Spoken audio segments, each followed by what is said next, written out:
Hey, good evening, Facebook. This is attorney Stacy Shaw, and I am going live because today is Tuesday. All right. So if you didn't catch my segment on the Hustle and Shine morning show, every Tuesday, 7:53, this is actually really important, and a lot of people have questions about this particular topic. Today, we are talking about ex partes in child custody cases.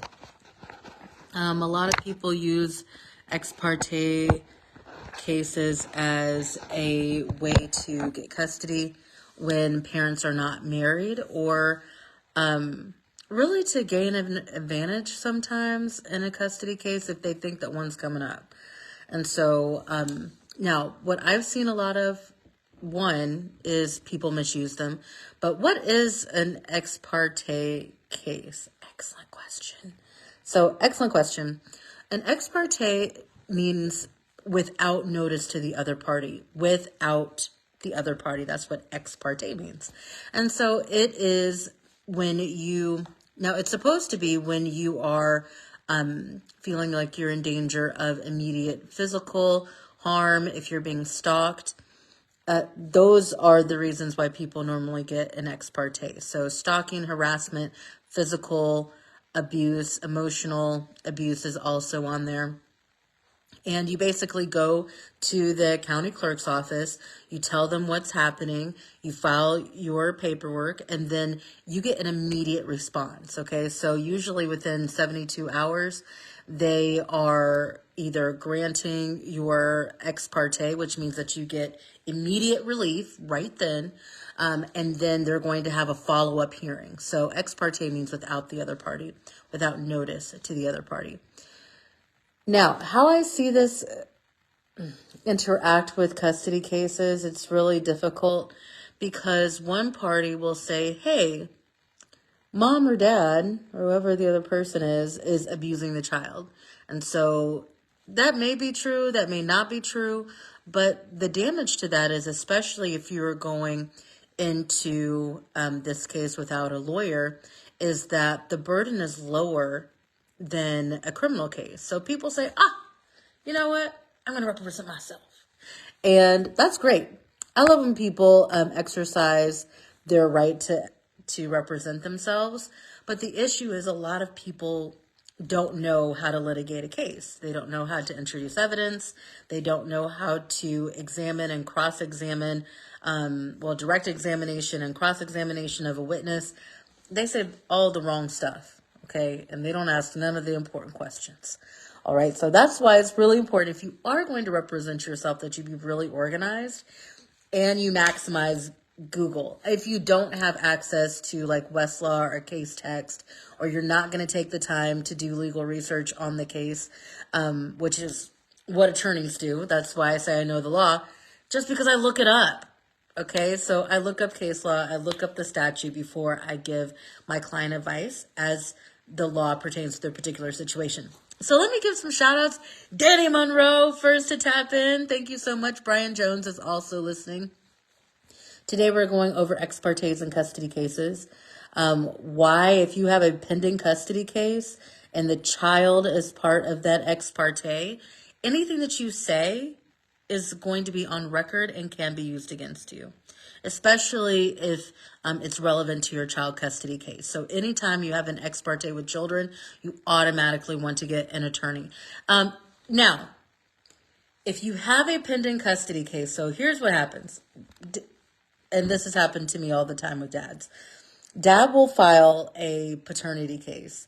Because mom has been hiding out with the child, he doesn't know where she lives. So we would have had a custody case already on file, okay?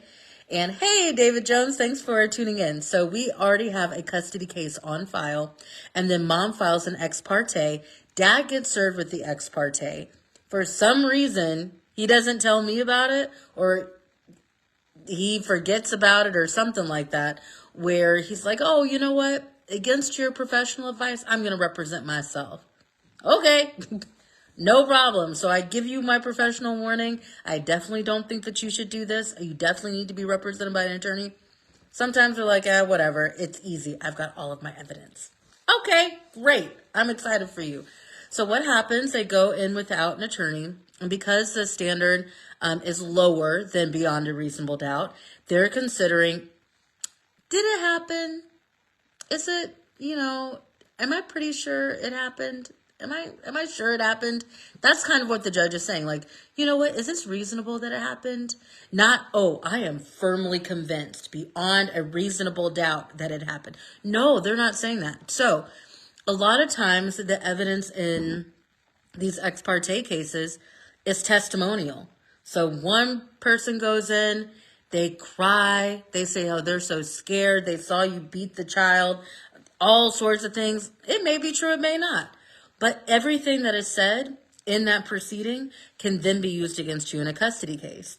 And what happens a lot of times, because mom doesn't tell the judge or dad doesn't think to tell the judge that there's a pending custody case, then the judge, because they may not know or they may not look it up, they may enter an order of custody or child support when there's already a pending case. Now, here's why that's important. There is something called the Uniform Child Custody Jurisdictional Enforcement Act. Okay? Hey, Dwayne Jordan. That Custody Act is enforced in all 50 states. So that basically means that when one court is making a ruling on child custody, another court in another place, so another jurisdiction or another court that's hearing a different type of case, like an ex parte case, they cannot, while there is a pending custody case, enter an order of custody for a child. Okay? So it's really important, if you know that you have a custody case that's been filed, you make sure, hey, Kendra Lawrence, thank you so much. So make sure you tell the judge, hey, I've got a pending custody case. Really? What's the case number? Make sure you get the case number. Okay? And so even if it's contemplated, or it said, okay, well, it's been filed, we don't have a case number yet, because Jackson County or other counties might take a while to get it through the system where you have a summons, or mom may not have been served yet. The judge still needs to know that this other case is out there pending. Now, how is it used against you? Very good question. So how I've seen it always thrown in it's always thrown in the other person's face that yes, they have a finding, especially if there was a trial, because another judge has made a finding that there is a credible threat to the safety of the child or the parent. Okay? Now, how that plays out is that when we talk about custody, the court has to consider certain factors under the statute. And I think it's for some reason, like I always know the numbers, but I mix them up. So I think it's 475-375 Resmo, but we're going to check just to make sure. No, that's not it. Let me see. Child custody factors. And so the first thing that I do, see 452-375. I know the numbers that are in there, never in the correct order. Okay, because I just have to look it up every single time. Okay, so 452.375 talks about the custody factors that the judge has to consider when making a custody determination. So if mom and dad cannot decide what to do with parenting time and custody and child support, then the judge is going to decide. And so I have calls all the time. Actually, I had a couple of calls today. And one of the last calls was mom said, you know what? I'm the mom. I just want a parenting plan. Okay, well, that's great, but there's still a process that you have to go through with the judge to make that determination. Okay, so if mom and dad can't agree, then the judge is going to have a trial. Okay, so either y'all come together or you're putting down a trial deposit. Okay. And the things that they have to look at, there are 8 factors. First is the wishes of the child's parents as to custody and proposed parenting plan. That means that the parents are coming together and they are making a decision about about what to do with custody. The second one is the needs of the child for a frequent, continuing, and meaningful relationship with both parents. Now, a lot of times people call me, they always call me because one parent has withheld the child from another parent, or, one parent just dropped the child off and you can never find them again. And so those are really the two instances that people call me the most on. And so if it's a situation where one parent is saying, you know what, this is my child and you're not going to be able to see my child. Okay, hold up. Okay, just like Solomon, all right, each parent owns 100% of the child, okay? So 50%, I'm not going to say 100%, but it's 50% undivided of the child, okay? So you have equal rights to the child. You can't split the baby in half. You each have an equal, undivided, half and half equal interest in the child, okay? And so it's really important, and there's a lot of violence that happens like around child custody issues. And so it's really important, if you can come together, that you do come together. If not, just hire a lawyer and be done. All right. So, and the ability and willingness of the parents to actively perform, I'm trying to read this, actively perform their functions as mother and father for the needs of the child. So how this comes in, because a lot of these cases are super drama. People say, oh, do you watch Real Housewives? No, I don't watch any reality TV unless it's a cooking show, because I have enough drama that I have to deal with in my professional life that is like way more intense than reality TV. And the number one thing that I advise people is that sometimes you have personality conflicts. You don't have a legal conflict. You have a personal conflict, an inability to get along with each other and have a personal relationship. And that affects your ability to co-parent. And so sometimes you have a parent that, and in this situation, and these are all things that you're going to want to read and write down, especially if you have a difficult co-parenting relationship. Because when you meet with me, I'm going to say, okay, let's pull out the factors. Okay, so I pull them out, I put them on my client's file, and I said, you know what? Okay, so as you're telling me the story, I'm putting them into one of these 8 categories, okay? So I'm saying, okay, is this the case? Is it a situation where one parent is not letting the other parent see the child? The other parent has an inability to perform their functions as a parent because of drugs or alcohol or some other kind of situation, like they have mental health issues that are unmedicated, those sort of things. And so the next thing is the interaction and interrelationship of the child with parents, siblings, and any other person who may have a significant interest in the child. So, who may significantly affect the child's best interest. Okay, got that almost memorized. Okay, which parent is likely to allow the child frequent, continuing, and meaningful contact with the other child? So remember, we are talking about ex partes, all right? So how an ex parte plays into all of this. Because you guys are going to be talking about every hot mess thing that y'all ever did to each other in that ex parte case, especially if there is no lawyer saying, hey, maybe you shouldn't say that. Maybe we should not put on that evidence, because there are going to be consequences to saying these things that will come up later and cost money. Okay, so hold on. Let's take a break. Let me do some shout outs.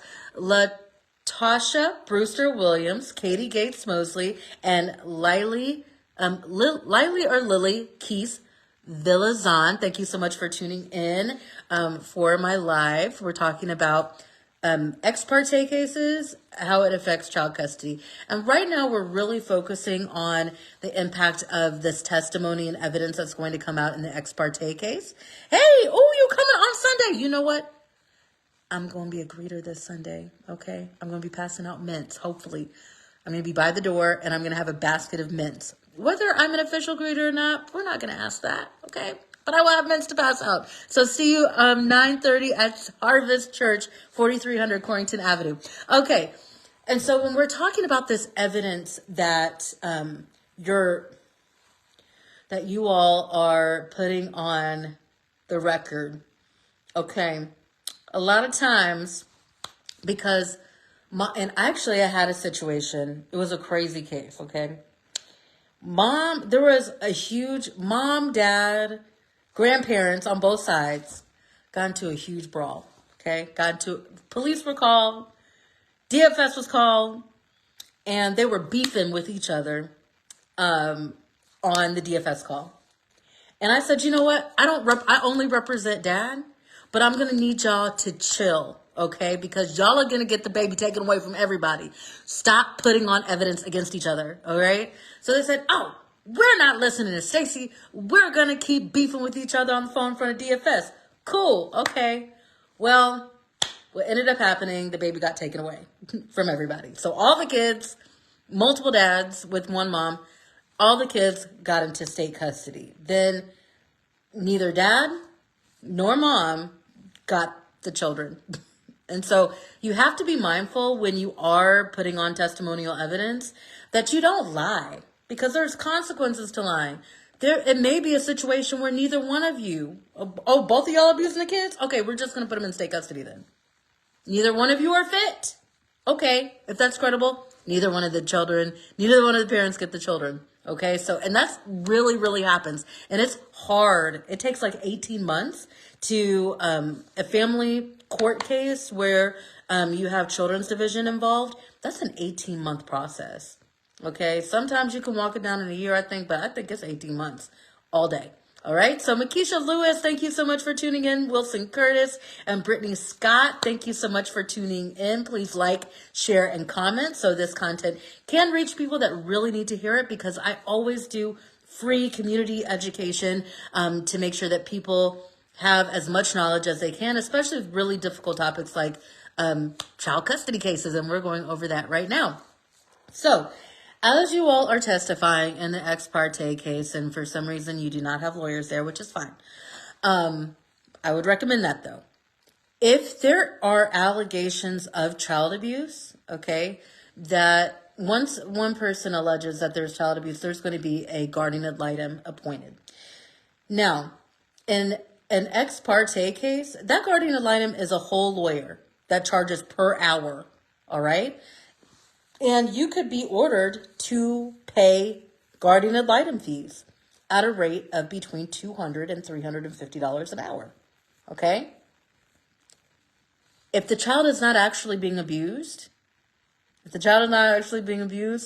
those allegations are found uncredible, I know I am asking the other person to pay those guardian ad litem fees. Okay? Because sometimes I had a case where the guardian ad litem fees were over $30,000. I had a case where the guardian ad litem fees were over $30,000. Okay? And so y'all can keep acting cute, okay, making false allegations. And those fees they cannot be discharged. You can be held in contempt of court for not paying them. It's serious business. So make sure. Okay, there's a really good question. Okay, Kendra Lawrence said, I thought there were waivers. Okay, no. Okay, so what Kendra Lawrence is actually talking about is impleading Jackson County. And it depends, because not all counties have a situation where you can implead the county, because that's going to be up to the discretion of the judge. And the party seeking to have their attorney's fees covered by the county has to be indigent. Now, once you have a private attorney, and I also went through this, once you have a private attorney, even if you don't pay that private attorney, you are now not considered indigent, especially in Ray County. Okay, so be careful. And sometimes in Jackson County too, like if you don't meet certain income requirements, then they will not pay for the guardian ad litem fees. And so the waiver, unless you can prove that you are indigent and can't afford them, then generally the guardian ad litem fees are not waived. That is great. Okay, so Kendra Lawrence said, what? That is crazy. Who would think everyone has some waivers? Nope, because the guardian ad litems are actually private attorneys. And so I actually took all the classes for certification as a guardian ad litem. But I have one family law case, so I was like, ain't none of y'all getting the kids. And I wasn't a guardian ad litem. I was like, you know what? I could not deal with that because I just think I would cuss the parents out too much. So, and then get taken off cases. So I never put my name on the list to be a guardian ad litem just because I just don't have a lot of tolerance for foolishness when it comes to children. So I'm not one. But they are totally private attorneys. And if you don't pay your attorney's fees, then they will file a Staples motion against you, which means that all of your pleadings will get stricken. You cannot put on evidence. You can only testify as to the best interest of the children. So everything that you had, all those text messages, all that big pile of evidence that you were compiling, none of that. Once you have a Staples order entered against you, you can't put any of that stuff on the record. You can only testify. Okay, so we are getting back to the guardian ad litem. No, hold on, no. We're talking about ex parte cases. Okay, so we're talking about testimonial evidence. So testimonial evidence, you want to make sure that it's true because there are consequences. And I know for my clients, even if you call me on the phone and you haven't hired me yet, I'm preparing you for trial day one. From the first moment we talk, you are preparing for trial. I always give clients a couple of assignments, even if they say, you know what, you may decide not to hire me, you may hire another lawyer, but this is best practices in my experience. You want to be documenting everything, okay? Get you a little calendar. Be making notes every time that you're denied parenting time because you're going to start asking for parenting time and writing. You're not going to call. Unless you recorded the phone call, I don't know what y'all are saying. So you're going to start text messaging. Hey, this happened. I'm wanting to see my child. When can you drop them off? And then let them tell you no. Let them tell you no like 50,000 times, okay? That's going to be important. Okay, then also, you're going to want to document in a journal that has dates on it that you're writing at the time that something is happening. That's going to be really important too, especially if you already know that your situation is a hot mess, which we got to be honest about that. Be honest about what's going on. If you already have an ex parte with your child's mother or father, you automatically start documenting, okay? Because a lot of the evidence that's going to be used in an ex parte trial, sometimes people have text messages, sometimes they'll have videos, but a lot of times they're just going to be talking. He did this, she did that, I've got a witness that says whatever, and then the judge has to make a judgment call who is more credible. And so it's really important, one, that you have evidence. Now, what are the consequences besides custody cases of having an ex parte finding against you? Number one thing is that you can't possess a firearm for the duration of the ex parte. Okay, and if you violate the ex parte, then now that's a criminal offense because an ex parte is actually a civil action. Okay, so you go in front of a judge and it's a civil docket. All right, so, and if you violate the ex parte, that is then a criminal offense, okay? And so where we really interact with that part is number 6. Okay, so then we talk about the mental health and mental and physical health of all individuals involved, including any history of abuse of any individuals involved. Remember, that ex parte was after a finding, okay? So that means that there was a trial. The judge made a credibility decision, entered an order, okay? And so if I was in a contested case where I knew that this ex parte trial was juicy, I'm ordering the transcript, okay? I'm ordering the transcript to see what everybody said, what the judge found credible, what he didn't. Any questions that were asked, any testimony. So that could be used in the custody case. Okay. Hey, Shanae Latrice, thanks for tapping in. Welcome, welcome. Now, if the court finds that a pattern of domestic violence as defined in 455.010 has occurred, and if the court also finds that awarding custody to the abusive parent is in the best interest of the child, now that's always interesting, but we're going to go on.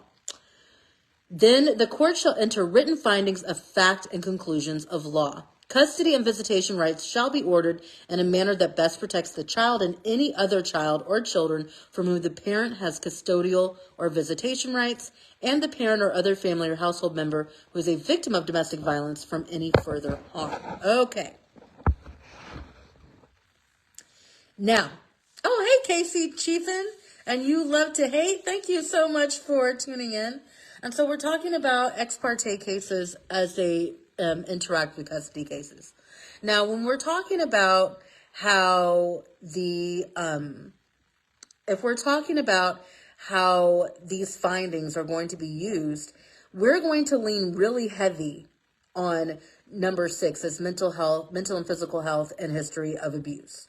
Because if there is a history of abuse, then now we're talking about we can't share legal custody because you're abusive. Okay, so legal custody is decision-making power, all right? So that is when you all are going to jointly decide on where the child goes to school, who the medical providers are, the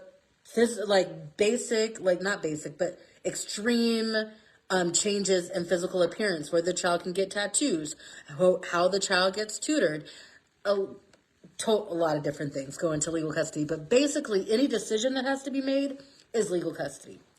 And if there is evidence that came out in your ex parte that you're abusive, that I can't work with you, and you don't make any of the decisions for the child anyway, then it's probably likely the child can't share legal custody.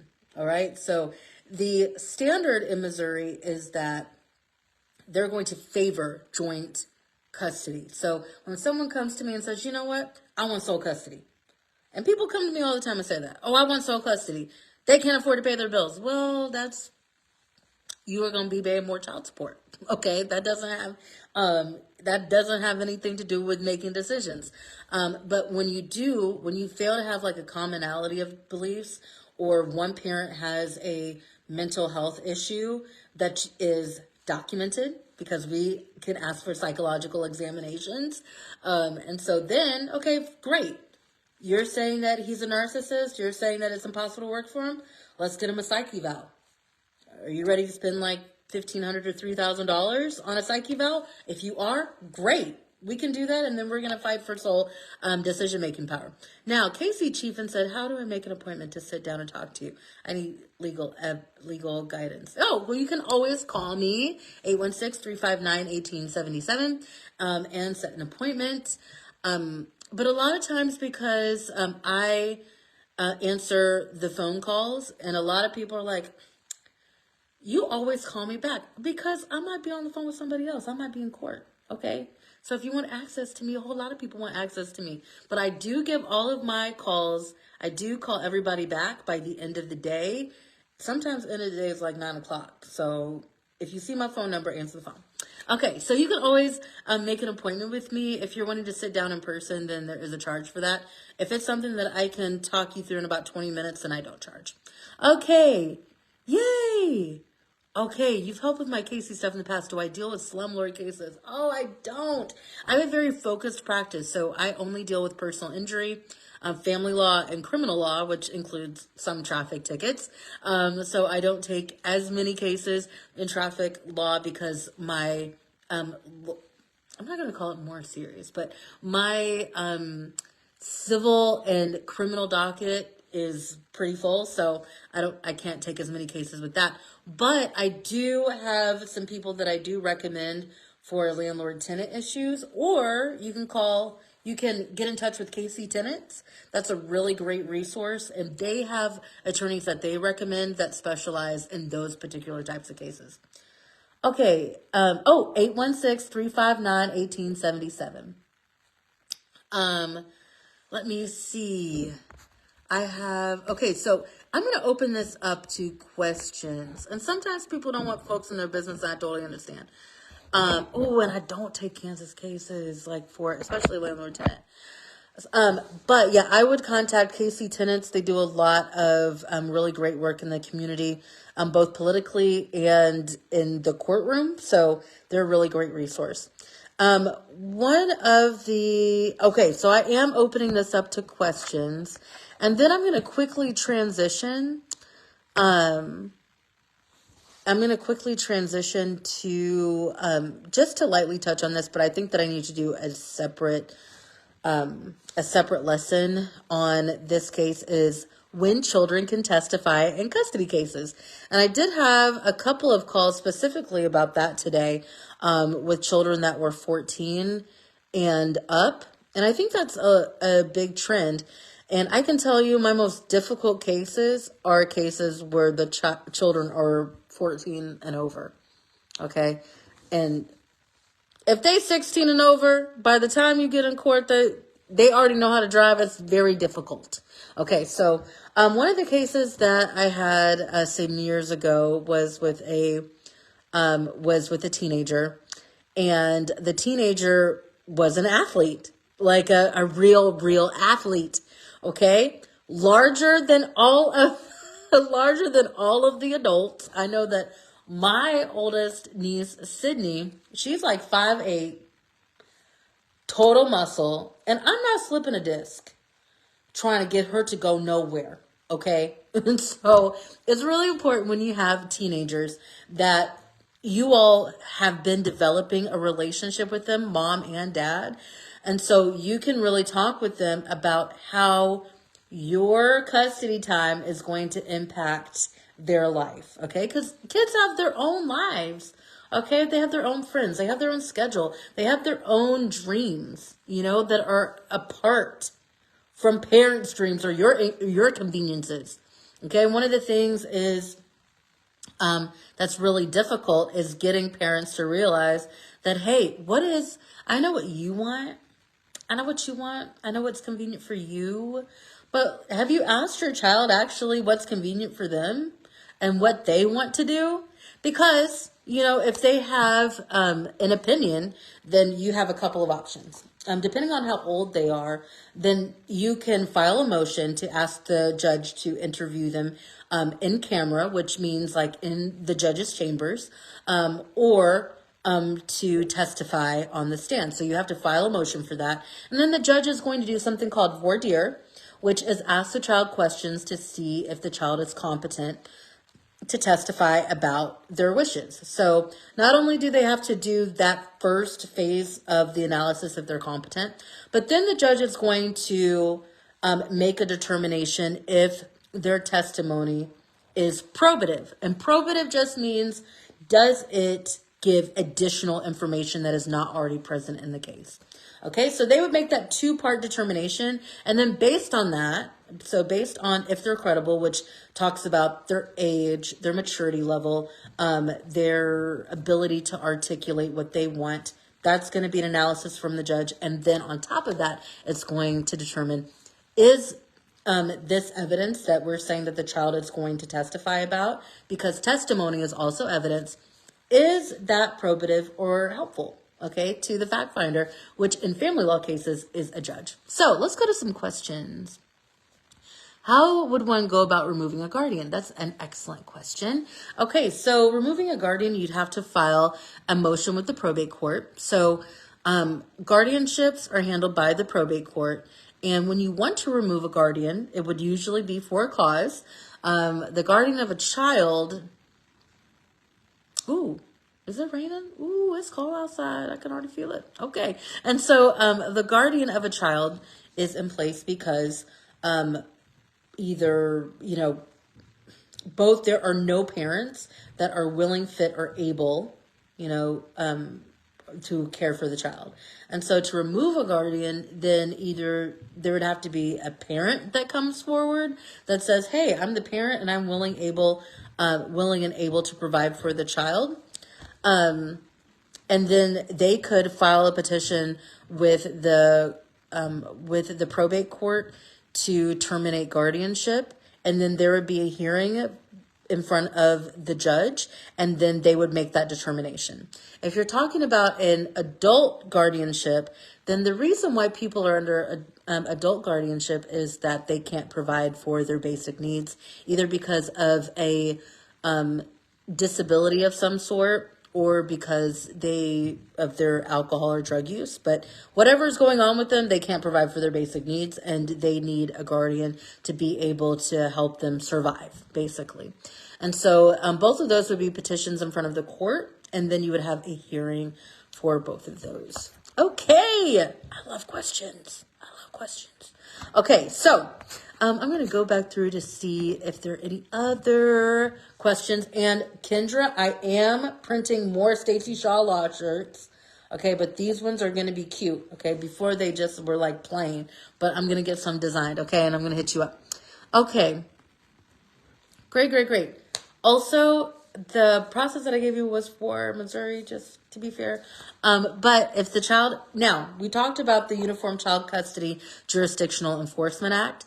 Jurisdiction just means if the court has the ability to hear a case and to give you the relief that you're asking for. That is going to be based on where the child has been living in the last 6 months. I gotta plug up my phone. I know it's on 3%. Okay, so let me see. So we were going back to ex partes. Okay, so ex partes and custody. We got a little bit off there because we were going into more custody focused things. Okay, I'm gonna have to.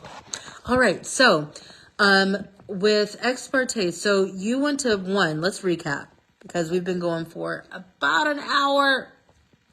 People don't realize it's hard talking for an hour, okay, and not repeating yourself. Okay, so it's hard.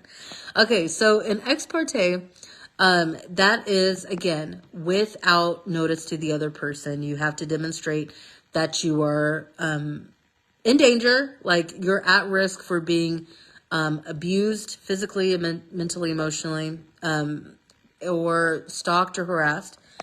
And then if it's a child situation, the court, if there's no other pending case for child custody that's pending, then they can enter a custody order on behalf of the child. And a lot of people use the ex parte system as a way to get custody of a child without actually having to go through the process of petitioning the court for paternity, custody, parenting time, and child support. If you are going to testify in a paternity case, so say you want to fight it instead of consenting to it. If you consent to a paternity case, if you consent to an ex parte, it becomes a full order of protection, but there's no finding that has adverse consequences for you. So I know if I had a client that was, it was dicey, maybe the other parent was really credible on the stand, I'd be like, well, you can just, not admit, because you're not admitting. You are just accepting the ex parte. So you deny the allegations, but you accept the ex parte. That turns into a full order of protection, and then it doesn't trigger the additional consequences of not being able to have a firearm, of saying that there's a finding that there was a reason to uphold the ex parte. And so it's less risky if you accept the ex parte, but sometimes you have really good evidence. So I would always run that by an attorney to see if your evidence is going to be credible enough for you to be able to beat the ex parte trial. And so if you are testifying at trial, and this is a pre-warning, don't be lying on people. Don't destroy someone's life for no reason. Don't do that, because what will happen when they do hire an attorney and then they prove you wrong, then you're going to have consequences for that. You're going to be paying for attorney's fees. Okay, and so I'm going to be asking that you pay for attorney's fees. I'm going to be asking that you pay for 100% of the guardian ad litem fees. I'm going to be asking that we have sole legal custody, because you cannot be trusted to make decisions for the child because you're a liar. Okay. And so it's really important that you tell the truth, okay? Because a lot of people don't want to admit that they are a nuclear family with their child's mother or father. That's a nuclear family. Mother, two parents. Okay, so two parents and a child, okay, are a nuclear family. And so when you talk about nuclear family, it's usually mom, dad, and child. That is a family. All right. So even if you all are not living together and you're not getting along, that doesn't change the dynamic of what's going on. Both of you all are going to have to walk down 18 years. I told that to a client the other day. She got 11 years left. 11 years is a long time. It's a long time to walk down with someone that you're not getting along with. So co-parent counseling is great. I always recommend that. Therapy, co-parent therapy, because you have a long time of having to make decisions with another person to make sure that your child is as successful as they can be. Okay, I've got to shout out Attorney Juliana Shaw, who's on here. JD, what's up? Janae Green, DeJuan Robertson. Thank you so much, Casey Chiefin. Give me my flowers. I appreciate that. Brian Jones, thank you so much. And of course, Kendra Lawrence. Thanks so much for tuning in. And we are recapping our lesson today about ex parte cases and child custody. And so we just talked about not lying on the stand because there's going to be consequences for that. Perjury. Oh, I didn't even go into perjury. Okay. I didn't even go into that. All right. And so it's really important that you tell the truth on the stand. Especially people lie about stuff that's just easy. That's just easy to disprove. Like, why you lie about that? I don't understand that. Don't do that, okay? That's my official legal advice. Don't do that, okay? So don't lie about things, especially if they're easily disproven. All right, so when we're getting into ex parte, so how it intersects with a child custody case is that the court can order mediation in a child custody order, okay? That can be superseded. Actually, it will be superseded once you file a paternity case. But if there's a paternity or a custody case already pending, then the court cannot disturb that case. So they can't make a ruling in that case. And they would have to defer to the court where the child custody case is pending. Now, it's important that you tell the judge that there's a child custody case that's pending, okay, so that they can't make an order of custody. Okay, because if not, they're going to order custody because there's nothing preventing them from doing that. And they want some stability for the child. So mom and dad are just not stealing the child back and forth. So a lot of people ask me like, hey, if we don't have a custody order in place, who has rights to the kids? No, everybody. Everybody. So natural parents are considered the natural custodian of children. So it's important for men to get their paternity rights established because if something happens to mom, then the lawful father of the child automatically assumes custody. But if there's no child, there's no father on the birth certificate or the wrong father's on the birth certificate and there's no paternity action in place, then there's nothing saying that you're even the father of the child and you have to get a paternity action done. Okay, so the last way that it interacts, this ex parte order can interact with a custody case is that it is, especially if you have a trial and there's findings, then there's going to be evidence that was heard by a judge that impacts one of the custody factors. Again, there's 8 factors that the court will determine when making a custody ruling.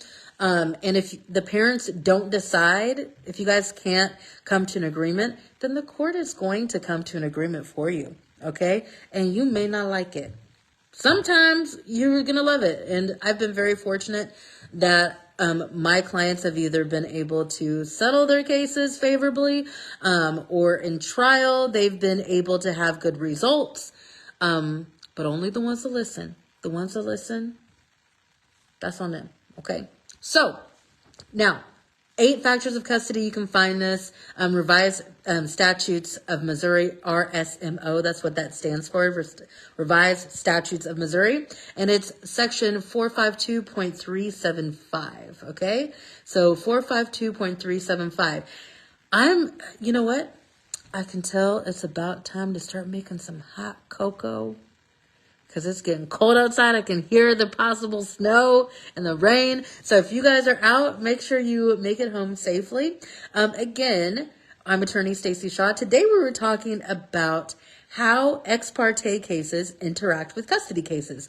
And so please like, share, and comment, which people have been doing all live. I love that. Thank you so much. This is absolutely free content that I give for the benefit of the community because a lot of people call me with these questions all day. Okay, all day. And the scenarios that I give to you are based on actual questions that I get from people when I answer the phone. So if you have questions, you can always give me a call at 816-359-1877. You can find me online at stacyshawlaw.com and on social media at Stacy Shaw Law. Now, one thing that y'all are going to get in addition to the law, you are going to get the Bible verse of the week. Yay! Okay, so the Bible verse of the week is Esther chapter 4. I think it was 12 through 16. So, if you do not know the story of Esther, the book of Esther is actually one of my favorite books in the Bible, okay?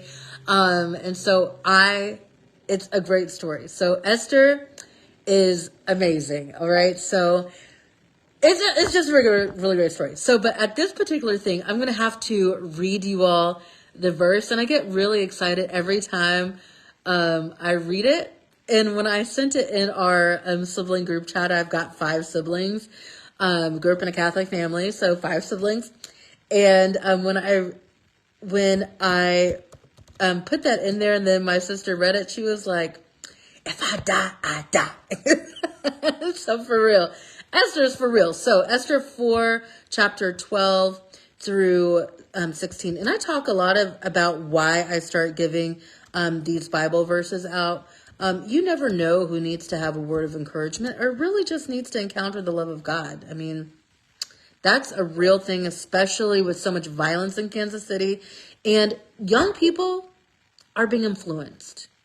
Who are they going to be influenced by? And what are they being influenced to do? All right. So either they're going to be influenced by something positive or something negative. So hopefully young people have an opportunity to hear this verse from you, especially young women. And so this is a situation where Esther has become queen, okay? So she followed her mentor's advice and she became queen. And then there was this guy that was hating on one of the people in the story, Mordecai. And he said, "You know what, Mordecai, since you're not going to bow before me as king, then I'm going to kill your entire tribe. I'm going to kill all your tribe, okay? And everywhere where they can be found, all Jews where they can be found, they dead, okay?" And so then Mordecai's like, "Oh my God, what's going to happen?" And he said, "Ooh, Queen Esther is married to the king." And so this guy said, and I can't even remember the guy's name except Mordecai. Okay. I'm going to find out the whole guy's name. Okay, so then he went, and so Mordecai was like super upset about it. He said, "Esther, can you please intercede on our behalf with the king?" And so there was this law that the king had passed. You could not go into the king's presence without being called. If he don't send for you, don't come. Otherwise, you're going to die. That is the rule of the land, that if you go to the king without him calling for you, that you were going to die. And so Esther's like, man, okay, I've really got to do something. And so my favorite verse is, do not think that because you are in the king's house, you alone of all the Jews will escape. If you remain silent at this time, relief and deliverance for the Jews will arise from another place, but you and your father's family will perish. And who knows but that you have come to your royal position for such a time as this. So it talks about being called to a certain place in a certain time, and all of your experience leads up to this moment, okay? Put me in, coach, okay? So Mordecai is saying, okay, you know what? It's your time. And guess what Esther does? Esther rises to the occasion. Then Esther sent this reply to Mordecai: "Go gather together all the Jews who are in Susa and fast for me. Do not eat or drink for 3 days, night or day. I and my attendants will fast as you do. When this is done, I will go to the king, even though it is against the law. And if I perish, I perish. If I die, I die." That's what I'm talking about. Road dog for real. Okay. So that's really important because a lot of people do not recognize their purpose. Okay. I have been in situations where it's like, man, y'all have witnessed, I've had some hard times in Kansas City, hard times, hardship. Okay. I was arrested twice and maced to my face. So disrespectful. Okay. Maced down my back and my face, and I cut off my hair. So if they maced me again, it wouldn't burn my scalp. But a lot of the times now when I have got cases, and I have cases that are very difficult, I remember, you know what? I remember when I was able to do this, or I remember when I was in this really horrible, hard situation, or I had this really bad case that I definitely thought I was going to lose, or I definitely thought that person was going to jail, or they were never going to be able to see their kids again. And this is how I figured it out. And then I've been preparing every single situation that I've been in because I'm always coming out. I'm always coming out of that valley. All right. But the valley is where you learn all of these really amazing skills. You build resilience. And so people think that you're never supposed to have valleys. Like if you're a believer, if you believe in God, you don't have valleys. No, you definitely have some valleys. But the difference is you have comfort and you have direction in the valleys. Okay. And so it's really important. Okay. So as you all are sharing this, and this is why I always put it in the live. All right. Because just like I'm telling you guys about the law, I am giving you all some really great information from wisdom literature that could really impact and transform your life. And so with Kansas City having so much violence coming off of a record year of murders, why not try? Why not try the Bible? Okay? We done tried everything else. Could it hurt? Could it hurt? Okay, probably not. All right, so definitely not. Definitely not. It won't hurt. And so I'm going to wrap up here. We are right at an hour. I've got Beth Nagel-Myers that joined in. Ooh, and it's already snowing in Wyandotte. Okay. Let me see. Tiffany Poke is watching. I think I shouted out everybody. Thank you guys so much. If this has been helpful for you, please share on your page. If this has been helpful for you, please send the link to one of your friends in text message so that they can listen to it. It's just an hour. They can listen to it while they are doing dishes or whatever they're doing, but at least it gives them something. Because a lot of times when people call me, they don't know what to do. They just know that they have some sort of situation and they have no idea even where to start. And so you don't know who's going through a situation right now that what you heard today may bless them. Okay? And so until next time, good luck, God bless, and stay safe out there because it's already starting to snow.